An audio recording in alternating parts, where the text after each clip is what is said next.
Good morning, guys. So today we're starting a new topic, looking at percentages. Although I say it's a new topic, a lot of this won't be new to you. Okay. First of all, percentages we know is denoted by that percentage sign. A lot of times, what we'll be doing, particularly today, we'll be converting between percentages. So percentages will be converting into fractions, and we'll be converting those into decimals. Now, for the most part, we're going to learn how to do this without a calculator, but obviously you are able to use a calculator later on, and particularly for the exercises, I'm happy for that to happen, but we need to learn how to do this without a calculator as well. Okay, I think that's very important. Okay, so first of all, what I might do, I'm going to drop a little table as best as that table can sort of look, and what I would like you to do, please, in your books, I want you to do exactly the same thing. Okay, it's going to be split into 3 columns. The first column is going to be percentages, then obviously the next one will be fractions, and the last one will be decimals. And what I'm going to do, I'm going to give you a few percentages and see if you can convert those to fractions and then to decimals. I'm going to give you some easy ones which you might be aware of, and you probably have used these at some stage of this year or last year. So what I would like you to do is pause this, have a quick go, see if you can come up with the fractions for those percentages and the decimals, and then play it when you've done and see if you're right. Okay, welcome back. So hopefully for percentages, now the best way to write any percentage as a fraction, if you think a percentage sign has a 1 and 2 zeros, we can make a number out of 100. Any percentage we can write as a fraction over 100. So what would 100 over 100 be? Because that's 100%. It would be 1 whole. Okay, what would that be as a decimal? Well, it would be 1.0. What would 75% be? Well, it would be 75 over 100. Now, you could definitely put that as your answer. However, a lot of you would probably already know that if we convert that down to the simplest form by dividing it by 25, because 25 goes in 75 3 times, 25 goes in 100 4 times, but you'll probably recognize that 75% is 3/4. But it comes down from simplifying 75 over 100. And that as a decimal is 0.75. Again, these are decimals that you probably already know. 50%, well, we know as a fraction, that's simply going to be 1 over 2 because it's a half, and that would be written as 0.5, or even 0.50 would work as well. 25%, you'd probably recognize that's 1/4, or 0.25. Now, these are special, I guess, percentages because we should know those off by heart already without having to do these long ways. If I didn't know 50% was a half, we could have put 50 over 100, which then we could convert down to a half. Likewise for a quarter, the 25%, we could put 25 over 100, which then divided by 25, we're leaving with 1/4. Okay.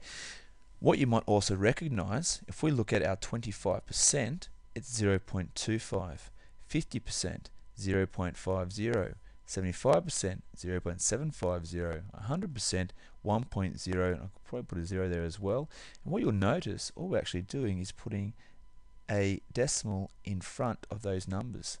And that's because we divide by 100. And if you think about when we divide by 100, okay, 50%, okay, that's where the decimal is now. We divide by 100, we move the decimal 2 places to the left hand side to make it smaller.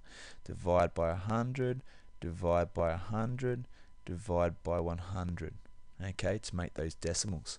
So decimals conversion is quite easy.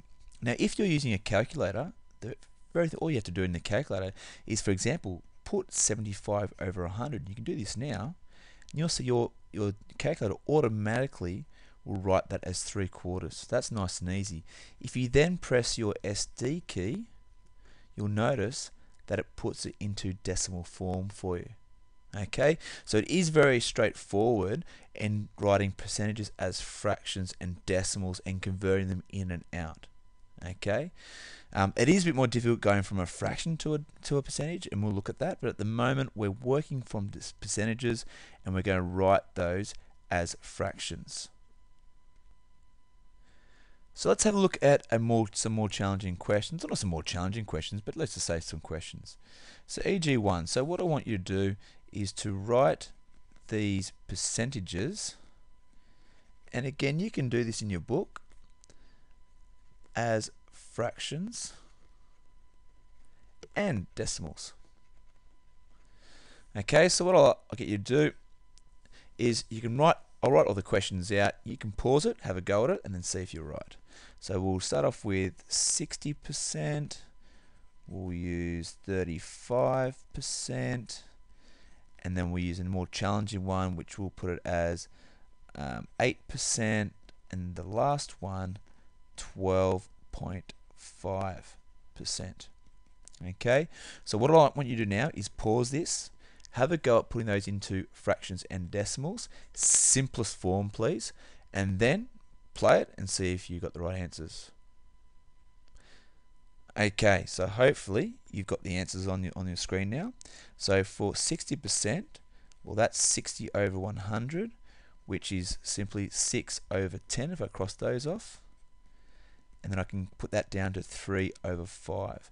Again, had you put that into your calculator, 60 over 100, it would have gone to 3 over 5 straight away. That's as a fraction. And as a decimal, we can just put the decimal there and make it 0.6 or 0.60. Okay, 35% will be 35 over 100. Now, if I want to simplify that, 5 goes into both of those. So 5 goes into 35 7 times. 5 goes into 100 20 times. Okay, and then that's my final answer, 7 over 120. As a decimal, just 0.35. Now 8% is slightly difficult. Okay, so what would 8% be? Well, it's going to be 8 over 100.